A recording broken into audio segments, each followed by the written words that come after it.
మీ పిల్లలు ఇప్పుడు స్టార్టప్ కంపెనీలు పెడుతున్నారు.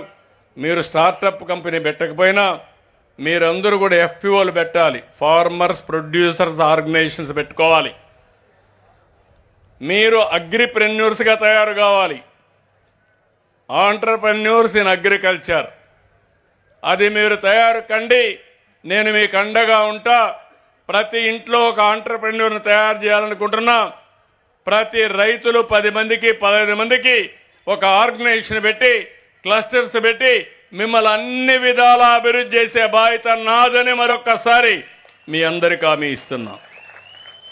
175 నియోజకవర్గాల్లో 175 ఎంఎస్ఎంఈ పార్కులు కూడా పెడతాం. అక్కడ మీరు అన్నీ చేసుకోవచ్చు.